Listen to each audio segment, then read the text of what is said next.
welcome back to Smithsonian Institute Radio. Just as a reminder, in our First Ladies Gallery, Michelle Obama's red chiffon inaugural gown from the second Obama inauguration has just gone on display. It is a temporary exhibit replacing her first inaugural gown, so if you're interested in seeing that, please make sure to head to the American History Museum, the Rose Gallery, on the 3rd floor. Coming up next, a report from curator Christopher Osborne over at the Air and Space Museum. It's what you might know, what you might not know, and what you might wish we never told you about flight.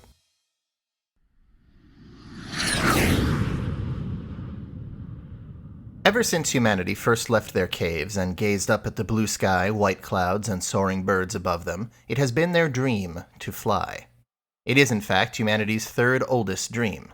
The first two involved having things to eat or have sex with. But while those dreams were conquered early on with the developments of agriculture and alcohol, flight seemed to remain just out of reach for thousands of years. Gliders and hotly air balloons only served to remind us how far we had left to go, as though the sky itself were teasing us. It took until the year designated 1903 for the men known to history as the Wright brothers, Orville, Wilbur, and Terence Wright, to achieve true controlled, powered, sustained, heavier-than-air flight. The Wright brothers were bicycle repairmen by trade, and had keen mechanical eyes from a young age. This statement is only 5/6 literally true, as Orville and Terence each lost both eyes in a horrible bicycle repair accident in their childhood home of Ohio. Wilbur sacrificed only one eye in order to save his brothers from the demon that emerged. Inspired by this incident, and also banished from Ohio by the Council of Buckeyes, the brothers moved their repair shop to Kitty Hawk, North Carolina, specifically near the region called the Kill Devil Hills. As their bicycle proficiency grew, the brothers sought increasingly larger and more challenging problems to solve. They started a unicycle to bicycle conversion service, though the opposite proved significantly more popular.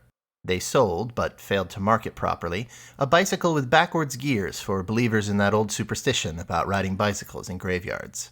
They even invented and received a patent for the process of converting a girl's bicycle into a boy's bicycle by means of attaching a broom handle to the frame. None of this was satisfactory, and as the 20th century dawned, the Wright brothers' aspirations turned upwards. They applied a characteristically methodical approach to what they referred to among themselves as the flying problem. History sometimes neglects to note the Wright brothers' failed attempts at powered flight. They were few, but significant.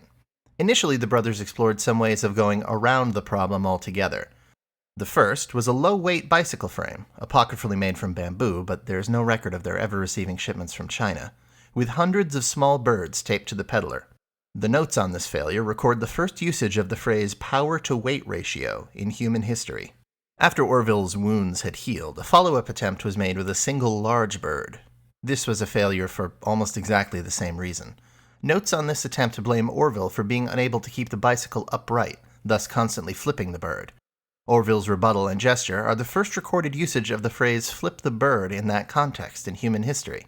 It should be noted for accuracy that Orville's exact comment was, "How about you flip this bird, Terence?" In the end, the standard fixed-wing configuration won out. The brothers built hundreds of gliders at various scales to gather aeronautical data, ranging in size from approximately that of a penny to one glider that would have required a person 11 feet in height to control properly, if that person were somehow light enough to be carried. That pilot control was at the forefront of their concerns after the bird incidents, as Orville was inclined to call them. Each of these models was tested in a homemade wind tunnel of the brothers' own devising, not only for the aerodynamic data, but also for the pilotodynamic data. It was not until field testing that the project was struck with trouble in earnest. None of the data from the wind tunnel tests, nor the calculations made from them, seemed to apply in the real world. The frame was not light enough, the engine was not powerful enough, and the fluid dynamics of air were neither fluidic enough nor dynamic enough. The Wright Flyer, optimistically named Flyer 1, would not soar majestically over the Kill Devil Hills, but only plop unmajestically into the pile of featherbeds that the brothers had set up for safety and the occasional nap. Wilbur began to believe that science was failing them.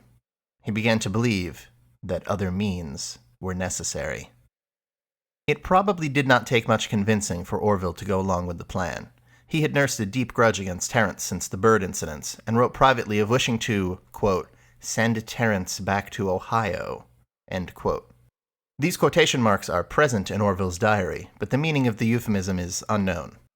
Whatever Orville's original plan, when he and Wilbur decided to murder their brother Terence and use a portion of his soul to power their flying machine, their plan was successful. Wilbur sacrificed his remaining fleshy eye in the Bernoulli ceremony, binding Terence's soul to a spot of his own blood on the flyer's frame. The Flyer 1 made 4 successful flights on December 17, 1903, in Kitty Hawk, North Carolina. History would record that it was piloted twice by each of the brothers, but it was, in a way, piloted by Terence every time. When asked to justify their achievement scientifically, Orville and Wilbur, thinking fast, ascribed it to a scientific principle they called Bernoulli's principle, after the necromancer whose work they had borrowed. It stated that as a fluid's flow speed increased, the pressure that the fluid exerted decreased. This is, of course, scientific nonsense, but it served perfectly well as a cover story that has lasted to this day. All powered flying machines, airplanes, helicopters, and the like, have a single drop of Terence Wright's blood painted somewhere on the frame. It is painted somewhere safe on the frame, for it must never be removed, lost, or scrubbed out.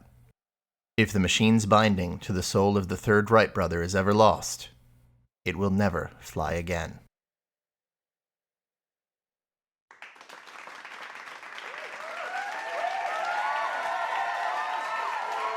Wow, you did it! You listened to another episode of Secret Histories. I'm just so proud of you. Come here, give me a hug.